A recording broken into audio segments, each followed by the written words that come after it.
Hi, Ebony. Welcome to the podcast.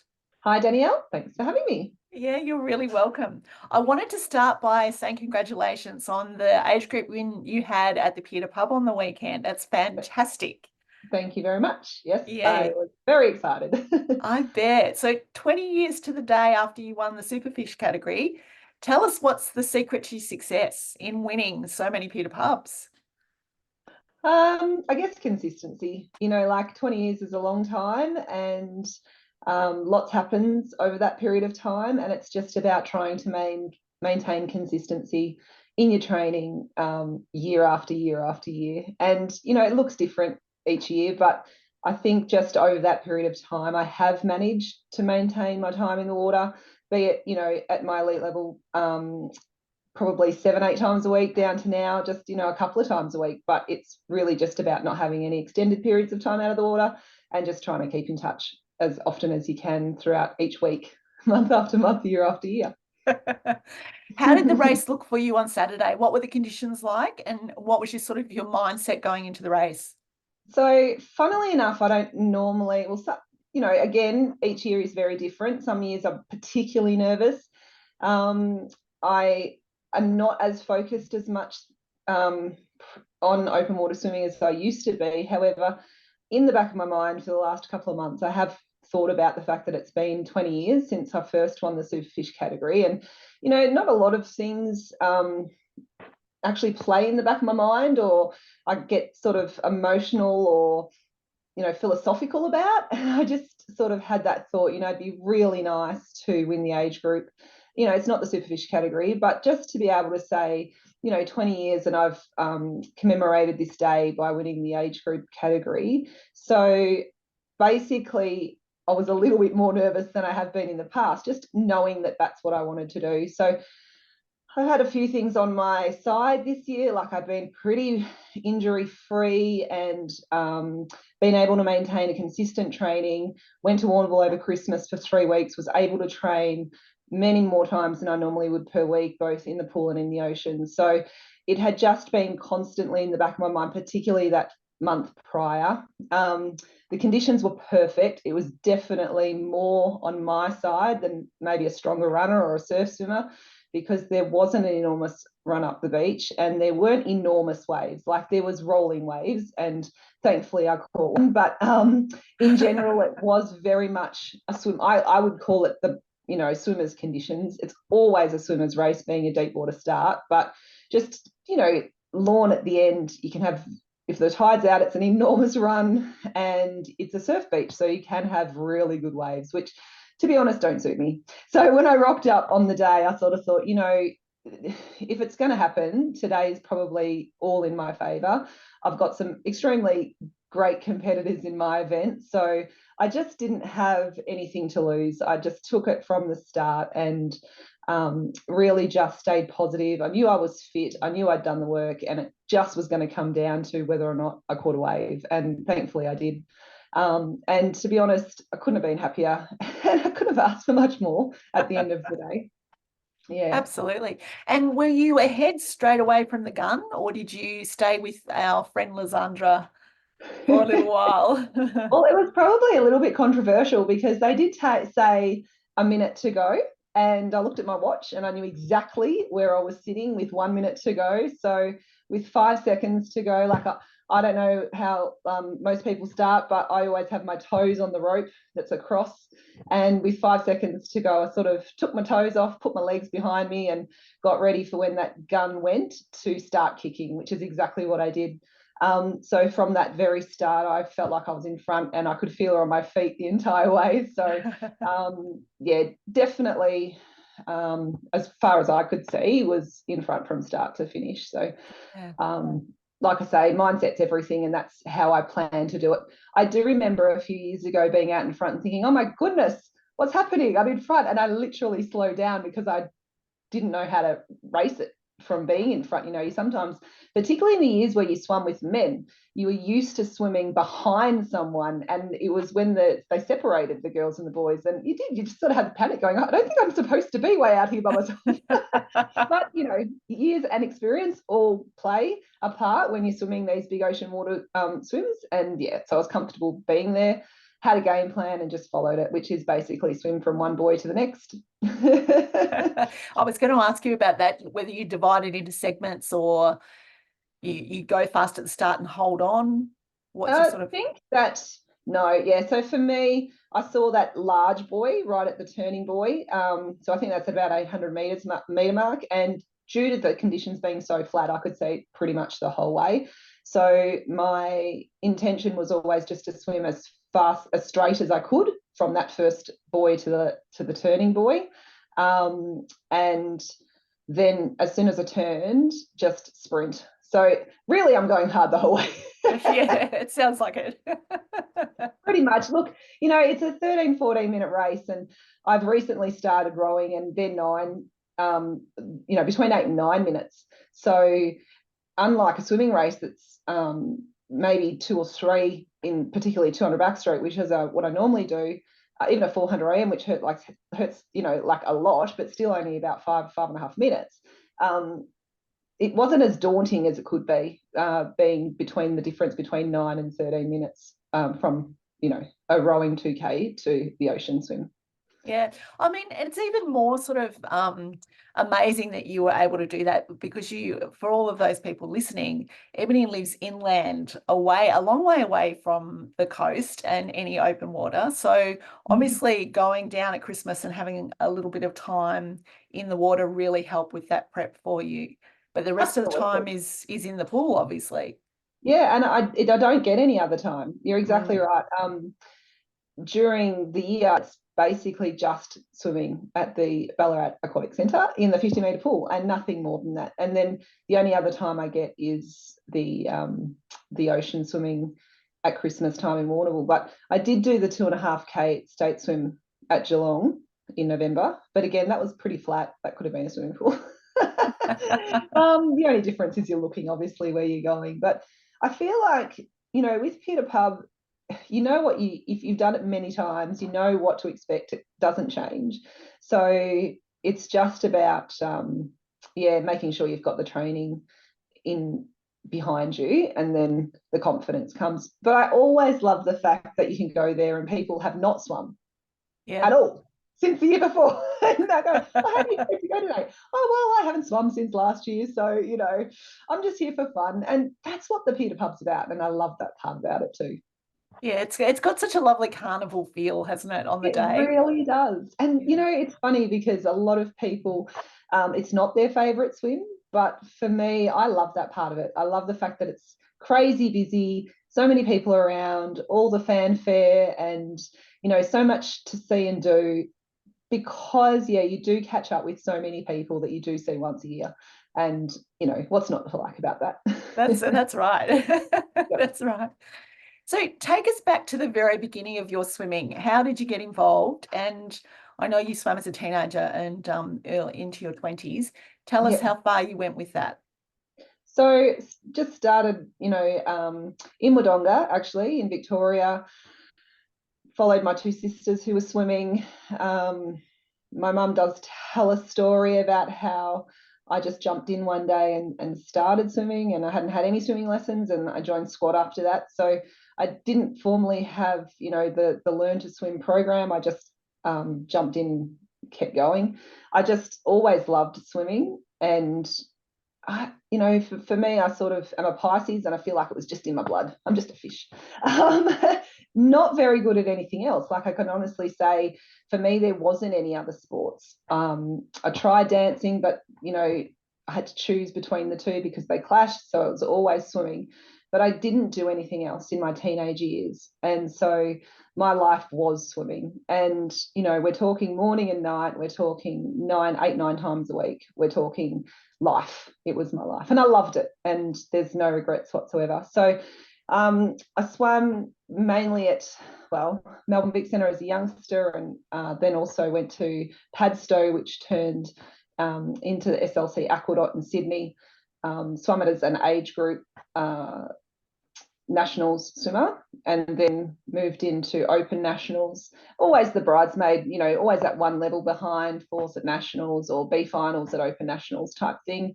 Nothing really exciting or to shout from the rooftops, but I probably lacked a little bit of confidence. I think I was just one of those athletes that never thought they were good enough, or, had athletes ahead of them that were faster and just never had that self-belief that I could do it.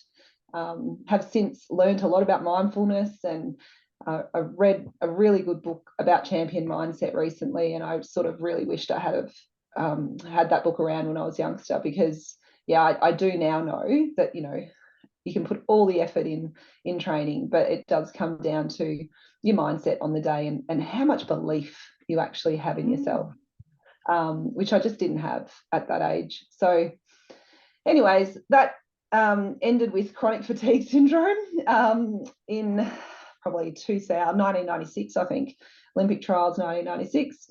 I had a rest, and then was introduced to masters swimming at 24 by Lee and Greg Chaplin from Casey Seals. Yep, I was coaching their daughter, and they said, you should really come and do masters swimming. So that's where the masters swimming journey started. And the rest, as they say, is history, because everything that I couldn't take into my age group swimming, I could bring into masters swimming, because it really didn't matter. It was all about fun, fitness and friendship. Sorry, let's do that one again. Yeah. Bring into masters swimming because it was all about fun, fitness and friendship, which was really the three things that I love most about swimming. Yeah.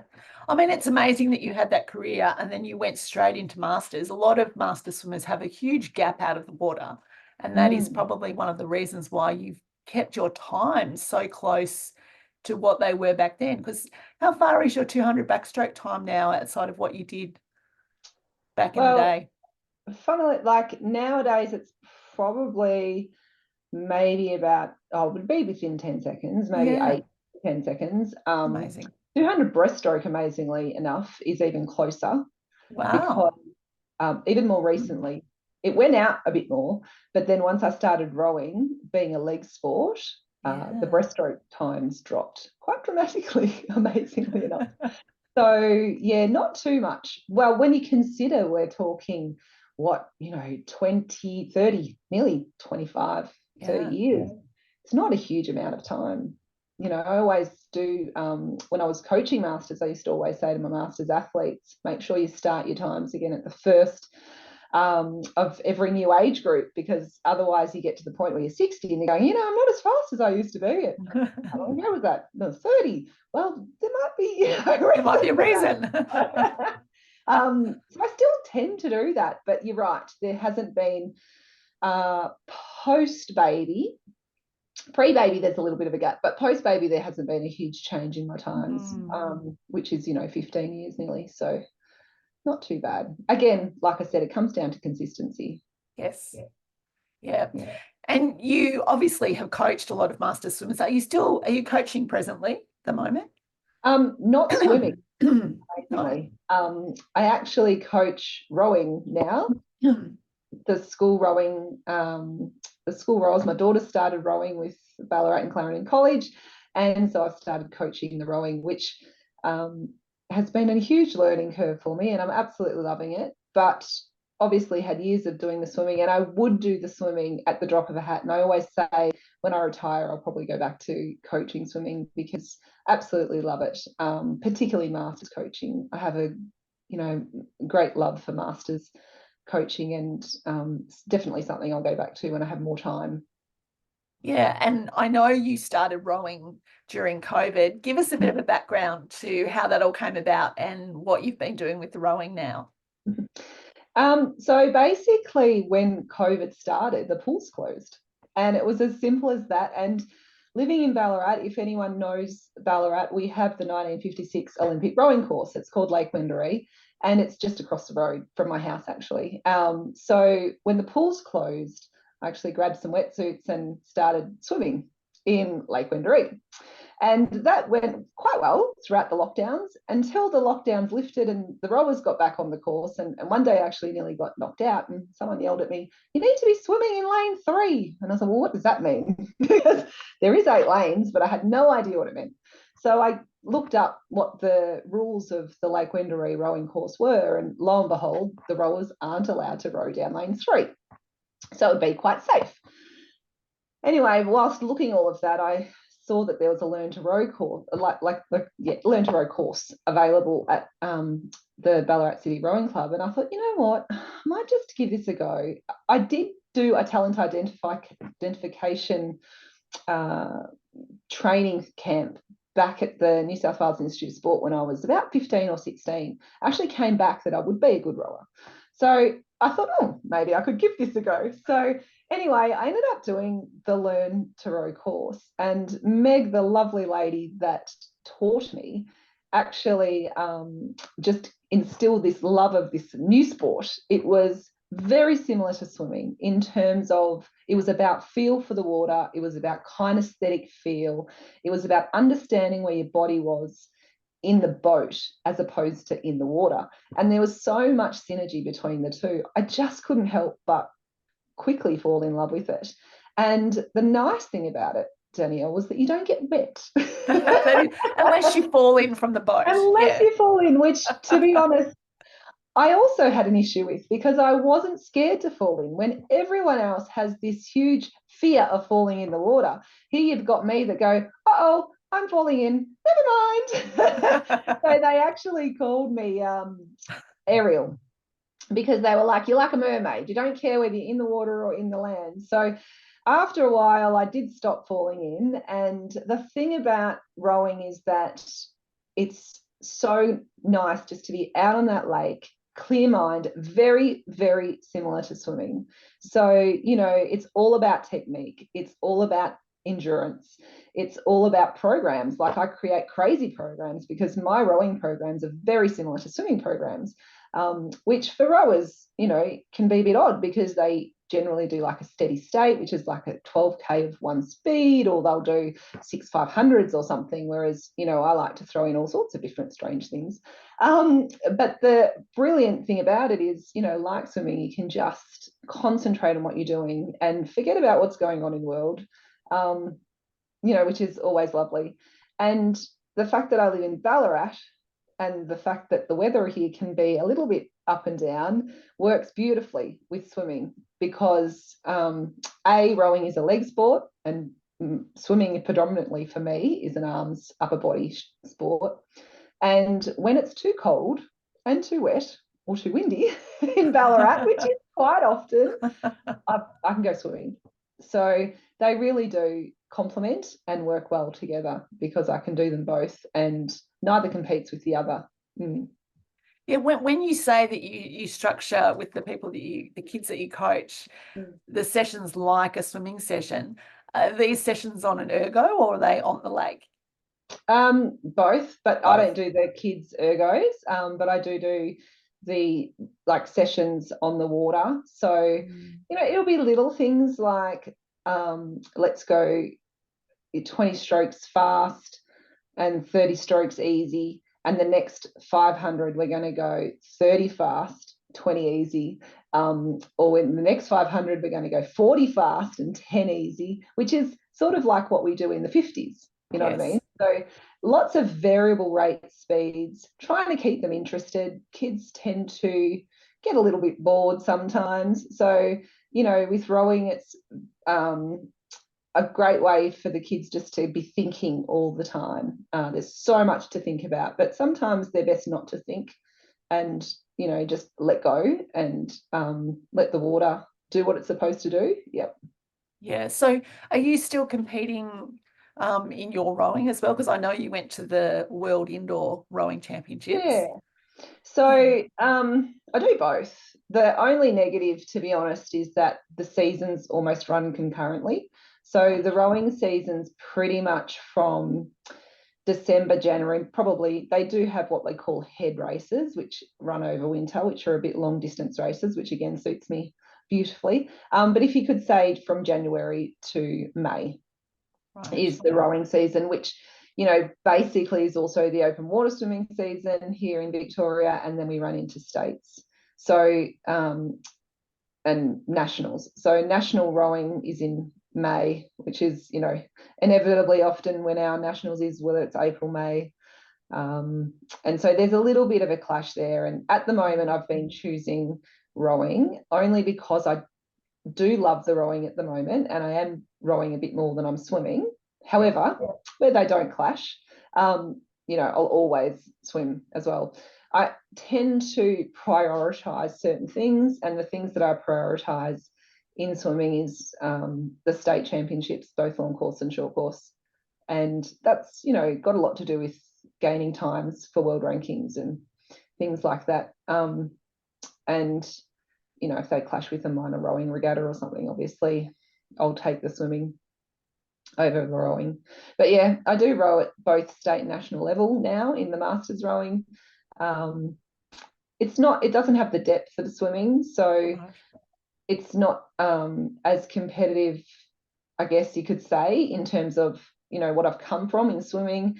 It's a shame, actually, because it's such a great sport. I feel like many more people should try it and give it a go, and they'd love it, but it's not the easiest sport. It's not as many opportunities. There's, you know, you've got to obviously have a place you can row and a rowing shed and equipment that you can use, and that's not all readily available, unlike swimming, which is, you know, basically cap goggles, bathers, and a body of water and you're right to go. So, but they are very complementary, and, you know, at the end of the day, if someone doesn't have the opportunity to row on the water, then you're right, indoor rowing or rowing on an erg is just as good, to be honest, if not better, because it's hard work. Yes, yeah, it is hard work. I was doing a little bit during COVID, and we had a little Zoom group that we would meet and do some rowing, and boy, it was tough. Oh, fantastic. No, it is. It's just like, I've got one, and first word my mother-in-law used when she saw it at home was, "That looks like a torture machine." I went, you know what? That's actually a really good way of summing it up. It can be very torturous. Absolutely. Well, with what you're doing at the moment, give us a bit of a sneak peek into a typical training week for you now. So my training weeks are often varied, and this is because it's all dependent on the weather. Right. So on Sunday, I'll sit down and I'll have a look at what the weather's doing for the week. And, you know, if the wind's pretty low most of the week, then I'll, you know, probably row 5 or 6 times a week. And then I'll break it up with a couple of swims. However, if it's the other way and it's quite windy or it's quite wet, then I probably swim 3 or 4 times a week, and I'll row an erg when I've required to. So on an average week, at this point in time, I'm probably rowing Monday, Tuesday, swimming Wednesday, rowing Thursday, swimming Friday, and then doing some long rows on Saturday and Sunday. You know, it's a funny thing. I've swum a really long time, probably nearly 40 years, I guess. And I do find just, you know, twice a week in the water is enough. But obviously can do a little bit more if the weather allows it. And however, because I'm still a new rower and I'm still learning and I'm still doing a lot of development in the leg power, then I do, like to row when I can. And I find that's still required to continue to improve my rowing. You know, I've been rowing 3 years. It's not a long time to have been rowing yet, and I'm still on that progression of improvement. Yeah. How about strength and conditioning outside of rowing and swimming? Do you manage to fit that in with that busy timetable? I do, actually, because never used to. However, I did get the sort of sorry, I'll start that again. I do, actually, because about 6 months ago at the National Rowing Championships, a gentleman, Tim, came up to me and said, "You know, Ebony, I follow you in Strava and you do a lot of cardio, but I really think you could benefit from doing strength training." And obviously, at an age of mid-40s, I sort of had that in the back of my mind that I should probably be doing a lot more strength training than I do, but I hadn't really included it. I wasn't a gym person. I didn't see myself as somebody that enjoyed the gym. However, with rowing being a leg sport, and also considering my age, I did think that doing a bit of weight training wouldn't hurt. So I have, since June, started going to the gym 2 or 3 times a week, actually, and funnily enough, enjoying it a lot more than I thought I would.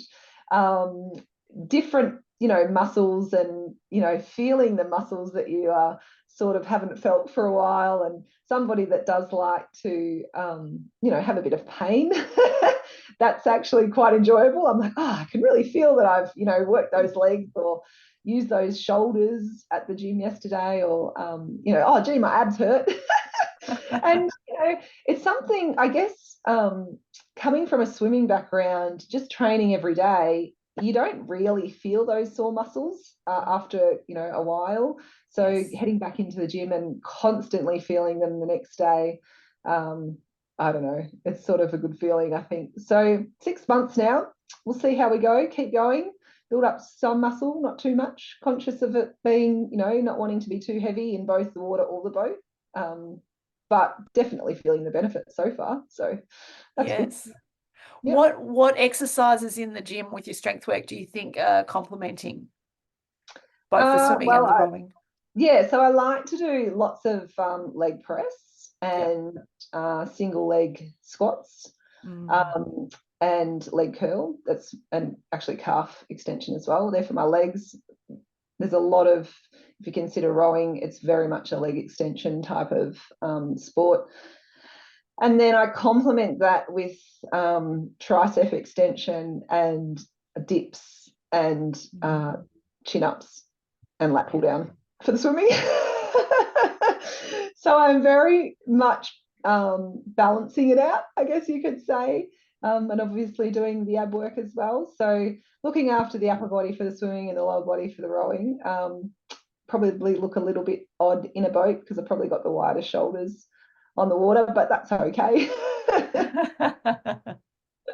I think it sounds like it's working really well. Have you got yourself a strength and conditioning coach, or are you just writing up your own programs? Yeah, no, I've just read a lot about what's required for the sort of rowing exercises, and I do have a little bit of degenerative discs in my back. So things like heavy squats or deadlifts, which are very much designed for rowers, I can't really do with my back. So I do have to do those supported exercises like leg extension and leg press, where you're sort of not having to lift those really heavy weights, but can press them out. So yeah, absolutely. Still looking at the exercises required, but I haven't got a strength and conditioning coach as such, because I guess done a lot of weight training when I was younger and sort of have read about what rowing is required and just put the two together. Yes. Yeah. And aside from that problem with you, is it your upper back or lower back? No, it's actually, I've got three. So I've got Shearman's disease, which is basically curvature of the spine at the top. Right. Spondylosis in the middle, which is like a degenerative disc disease. So I've got osteophytes, which basically have grown on the side of my vertebrates where they fracture if I sort of ran, which is why I don't do anything weight bearing. Right. And then a bit of scoliosis in my lumbar. So it's basically not designed for heavy lifting. So basically they've said to me, if you don't do any heavy lifting, and I also find anything hard impact like running, for example, they're not ideal and not recommended. But swimming and rowing, both, non-weight bearing, and the weight training, like I said, I've adapted that to ensure that it's sort of supporting the back and not hurting the back. They allow me to continue and keep going. Yep. Yeah. Well, I like the fact too that you are doing backstroke as well as freestyle, because I feel like that balances out that sort of when we're doing freestyle and we're in this day and age, we're sitting forward on our computers and it pulls it all forward. Whereas I think backstroke really helps with stretching out the back part across the chest, and it makes it a little bit easier on the back. Do you find that with the degenerative? Yeah, absolutely. Yeah. It's probably one of those things, Danielle. One of the reasons why I probably have been so consistent over so many years is because I can't not swim. And exactly that, like using backstroke, it's also really, I find I use my core a lot more. You tend to do dolphin kick on your back, you tend to do backstroke kick, you tend to do, like periscope drill. Like there's a lot of drills with backstroke that also help use your core and, like you say, open up your shoulders. Yeah. And because I'm a backstroker, I do spend a lot of time in that position, and definitely helps But I have had periods of time, not a long time, to be honest, because I couldn't, but where I hadn't done a lot of swimming, and my back basically told me that it wasn't acceptable and I had to get back in. So but yeah, definitely being a backstroker helps with that body position. And you're absolutely right, like I do have a sedentary job. I'm in marketing, I'm at a computer all day, and so easy to just get that curved shoulders. Very conscious of the fact that, over time I'll probably end up in like a, curved spine anyway. So the longer I can stay up nice and straight, the better. Yes, exactly. Are you the type of swimmer that does activation before you hop in the water, or do you just go in cold? No. Okay. I'm the type of person that turns up to the pool with my jacket on, unzips it, bathers underneath, cap on, goggles on, and I go. That's my warm up. That's funny. Don't tell the swimmers that you coach that that's what you do. Look, I think it's a new thing. Like, again, I sort of haven't been in the environment with all these new ideas. Like, I really wish that I was around when we did things like yoga and Pilates. I did stretch cords when I was younger a lot, and I got them out during COVID, which was interesting. They were still okay. But we didn't do a lot of, those things that they do now that are so good. It was, stretching, definitely, after training, weight training, definitely. But, now they do a lot more stuff. And I see some of the amazing things people like Kate Campbell and Ariane do on, Instagram and that. And I think, wow, you can see how they are so good and how they are so fast, and how that strength and extra work that they do out of the water is, improving their in water, and how come they're so fast, and so much faster than we were, I guess. Yes. In that day and age as well. Yeah, it's great following all those swimmers on Instagram, because it really gives you a glimpse into, into a small part of what they're doing. But they're so strong in the gym, I find. They are so much stronger. Like, I look at what they do, and I was watching the video. I don't know if you've seen, Kate Campbell's recent videos, but she was rolling out full extension in a core position, and doing chin-ups with all these heavy weights, and I just think, oh my gosh, I can't do one chin-up. I know, neither can I. And I mean, tall girls, they're not light, tiny things. So just exceptional. And it just goes to show you, what the body can do and how powerful it is, Yes. Being able to transfer that strength into the water and watch how fast they go. It's just amazing. So good. I got you. I know. It's going to be an exciting Olympics this year. It really is. Can't wait. I know. I can't wait either. I love watching. I mean, the rivalry, I think, between Australia and the US, obviously after last year's world champs, where we had the most gold medals, but the US had the most medals, and both were claiming to be the premier swimming country. I think it'll be great to see what it all comes down to in Paris. So exciting. Yep. I like, all the sports, but especially the swimming, because a lot of them, it's the old swimmers, it's the new swimmers, it's the one that comes, the ones that come out of the woodwork. And I think it's just one of those sports where it is about, who is the best on the day. And, it's anything can happen. And it usually does. Yes, absolutely. Very exciting. Yes. Yeah. And what goals have you got for yourself this year in 2024? Well, one's achieved, which was to win, the Pier pub for my age group. I've also got a few, obviously I didn't have a great year in the pool last year because I actually hurt my neck. I got a slip disc in my neck. So the times I did last year weren't as good as the year before. So I'd like to actually get back to the year before times, just improve those rankings a little bit, particularly in the backstroke and the breaststroke. And then in the rowing, I have some times. So it's a funny sport, rowing, because you shouldn't have times because every day is different. Yes. And unlike the pool where everything is controlled, it's couldn't be any further from that. So we'll see how we go with that. But when I first started rowing, I set some times, 500, 1,000 and 2,000 metre times, which I achieved all of them last year. So now I've just set some newer times that are a little bit quicker. I've had a lot of improvement in my stroke. I guess you could say I sort of learnt to row like a swimmer, and now I'm slowly learning how to row like a rower. And so I'm hoping, the last 8 months of technique improvement will help me achieve those. So basically it's a bit time-based, not really outcome-based in terms of medals or anything like that, except for lawn, but the rest are about personal goals and very much about, improving myself, or at least trying to maintain where I was in a time where we can be injury free. I think it's a good time to be able to achieve those things. Obviously, sometimes we go in life, and especially as we get older, we have things that happen that don't allow us to maybe be in that mindset where we can compete against our own personal best times, and it's just about being there, and that's enough. But this year, because I have had a good 12 months of injury free, I'd like to think that I can get back to some of those good times. Yeah, well, I think you're certainly on the right footpath, I should say, to get there, because you're doing everything right.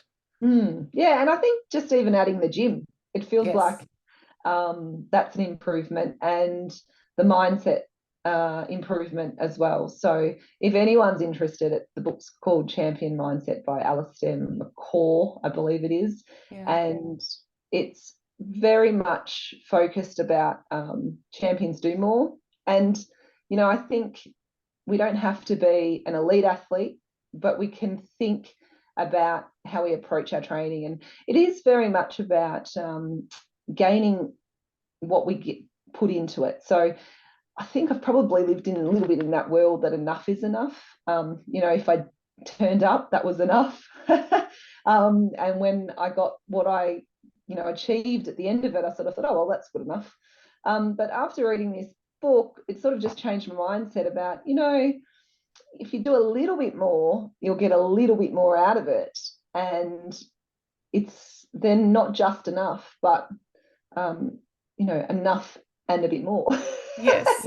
I don't know, you get to an age where I never thought I would have that mindset again. I thought that was past.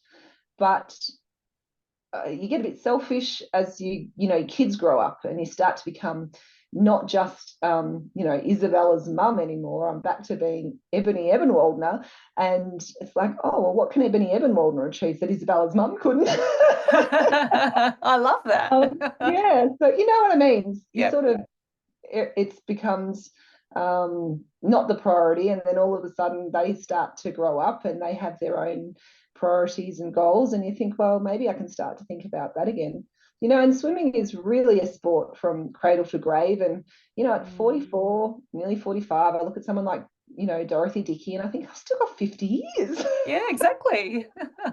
She's still smashing it out at the Pier pub. Absolutely. And what can we achieve in 50 years? Yeah. Who knows? I know. Yeah, that's it. That's right. I love that. And that's a great thing about master swimming. We've got a lot of people, particularly in Victoria, who are swimming well into their 90s and late 80s and still just amazing, coming to training all the time and putting in the time and effort. Yeah, so motivated.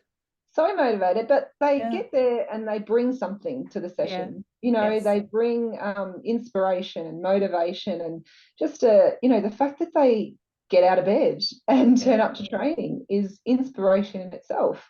And that's a lot of the time all it takes. And once we get there, we're motivated and we do what's required. But being a non-weight bearing sport, if you can stay injury free, it is just something that we can do forever. That's right. Which, however ever that long it may be. But lots to look forward to. And then you can obviously extend it into other things. Like I watched your podcast with Gillian, and I keep seeing all these fin swimming come up, and I'm like, I'd really like to give that a go. Very interesting. Yeah, well, she's very, very keen to get people involved in that. Yeah, and it looks like so much fun. Yeah, it does look but like fun. again, new sport, relatively new sport, can start it at any age, and just have a go. And like I say, I've got hopefully 50 years to go. I might tick one of the boxes on one of those years. Fin swimming, tick. Yep, tick. Next. So everyone that comes on the podcast, I love to ask them the deep dive 5, which is a bit of a snapshot of your swimming. So just give me the first answer that pops into your mind. The favorite pool that you've ever swum in? Bondi. Yep, that's a very popular answer and also my favorite as well. It's beautiful, isn't it? And Amazing. how about your favorite open water swimming destination? Good question. I haven't had too many, to be honest. I've only swum in a few places, but I'm thinking it's going to sound really random, but Port Fairy. Okay. I've never been to Port Fairy. It's supposed to be beautiful. It's clean as clean. Yes. So crystal clear waters, see the sand, not at all fear. There's no fear. Lots of people can go there with their families and young kids and everything else. I don't know. It's sort of one of those places where it feels like holiday. And swimming, it doesn't always have to be about hard work. It can also be about having fun. So I like it. I'll have to check it out. Mm. Here's a curly one for you. Put your coach's hat on. Favorite backstroke training drill to correct overreaching? Right. So periscope into 12 kicks, 6 on one leg, one stroke. So starting off with pausing in that vertical position, thumb first, turning it around to your little finger, and then rotating the shoulder to ensure that we are entering outside, 11 and 1, so 11 on the right-hand side, and then pausing there for 12 strokes before we pull through. So very much about breaking that stroke down into considering before we enter where our hand's going, and then once we've entered, where our hand is. Yeah, I like that. I like that a lot. Now put your swimmer's hat on and give me your favorite training set that you like to do. Well, you've joined me with this one, and it's still the same one. I'm not very exciting, but I like 5 100s. The first one is 25 fast, 75 easy. The second one is 50 fast, 50 easy. The third one is 75 fast, 25 easy. And the last one is, the fourth one is 100 fast, followed by 100 easy being the fifth one. And the reason I love it is because it's so versatile. Like you can do it all form stroke. You could do 20 100s, for example, one set free, one set form. You could do it 20 100s form. You could do 20 100s and have one set of each stroke. You could do one set kick, one set pull. You could do it all freestyle. Like, I just like the versatility of it. You don't have to do it 4 times. You could do it 3 times. You could do it 6 times. You can do it on all different times as well. So you could do it all in 2 minutes, or you could start at 140 and go to 145, 150, 155, 2 minutes for the easy. So it's the same set, but it offers so much variety, and I'll always revert back to it if I'm training for anything in particular, like 200 backstroke, or 400 IM or 800 IM. Yeah, 200 breaststroke. It's just that set that you don't have to think. You can just do it and do what's required in the set without having to overthink anything else, really. Yeah, I like it. Yeah. And how about the swimmer you most admire, and why? Good question. I think I probably, when I think of who I really admire at the moment, it's probably Emma McKeon. And I love her poise. I love her grace. I can see that she's actually really competitive on the inside, very quiet and shy, almost shy, but non-aggressive on the outside. But I watch what she achieves, and I think there's somebody that trains hard. There's somebody that would be easy to train, and I think she'd be joyful to train with, just because she'd be someone that you could look up to in training and learn a lot from her.